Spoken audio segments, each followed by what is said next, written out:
Hey friend, I am really glad you're here. As always, I am Eve King. This is my podcast, Living in His Purpose.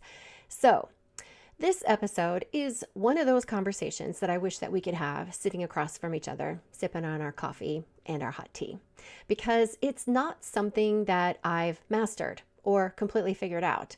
It's something that I'm actively learning. And honestly, I'm still noticing this in myself.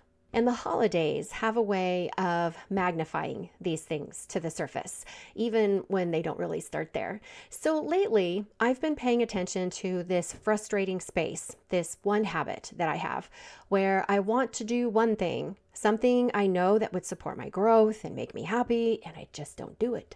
I don't do the thing. I do the old thing. And it's not dramatic. Like if I told you what it was, you would just laugh that this is something that's just boggling my brain. It's not some big spiral. It's subtle. It's quiet. It's almost automatic. It is automatic. And I find myself thinking, why do I keep doing this when I want something else? Why do I know better and still choose what I already know? This familiar habit. And that question has been plaguing me and plaguing me and plaguing me. And here's the uncomfortable part. Here's the really hard part. Becoming aware before anything actually changes can feel very unsettling. We want things here and now, right now, because you've noticed it. You want it to change right now. You're not oblivious anymore, but you're not free from it either. You're just noticing. And that space can feel discouraging if you don't understand what's actually happening. So what has helped me isn't trying harder or giving myself another pep talk. It was learning this one simple truth. And I want to say it slowly so you can hear me. Our brains are not asking, is this healthy? It's not. It's not altruistic. It's not ever helpful. Our brains are not asking, is this healthy? Instead, this is its function. It's asking, is this familiar?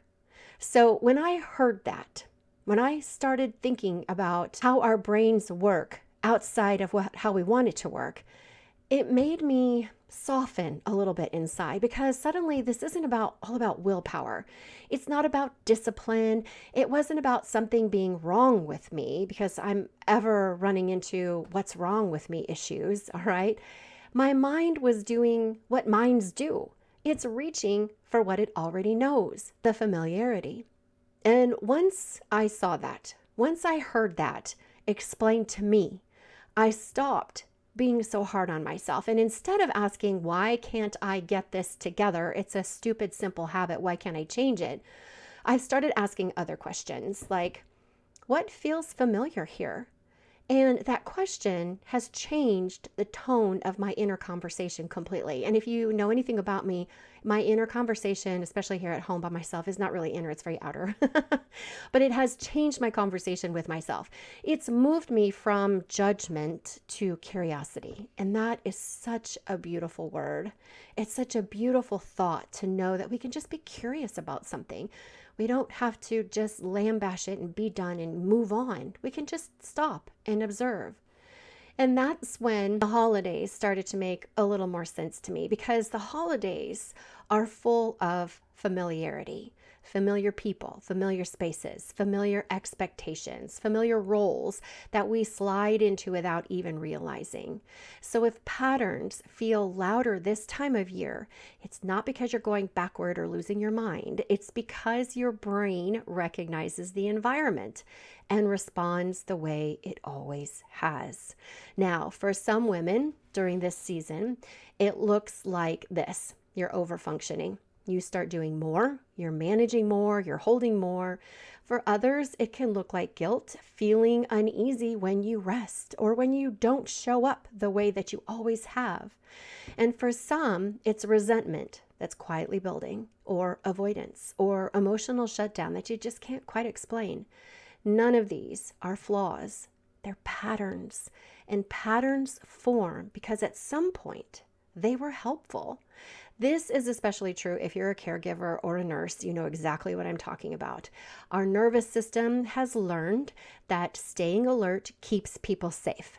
that anticipating needs prevents problems, that being on is expected and often praised. So, of course, those instincts show up at family gatherings.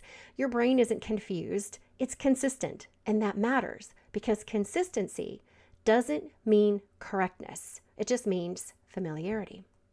So, here's where patterns can get a little tricky.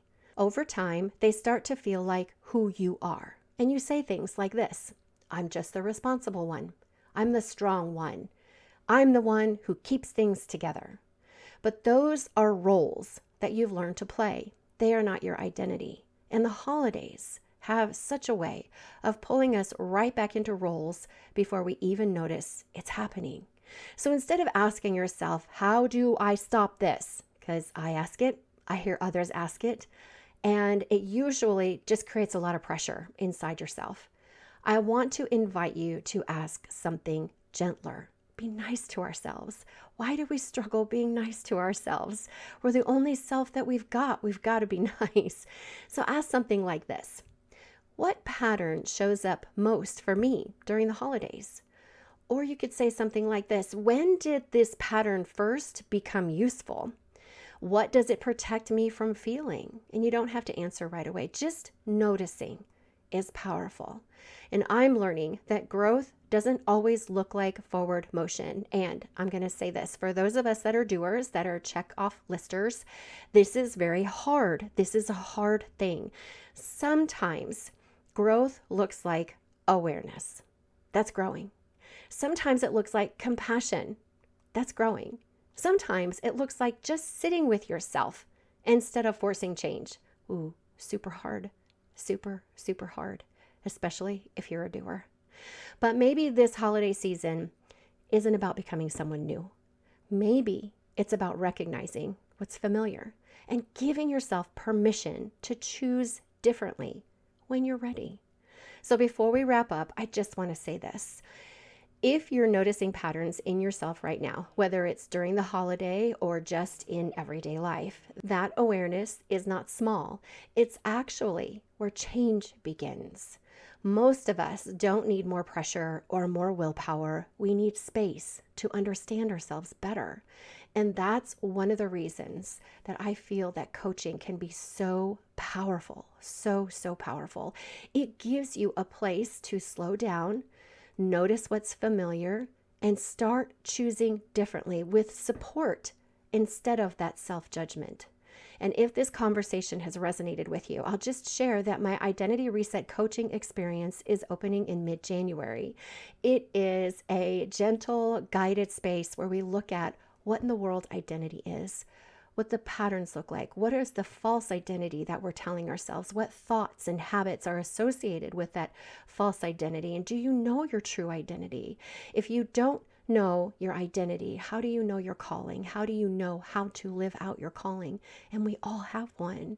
So this is not to fix you. That's not what this package is about.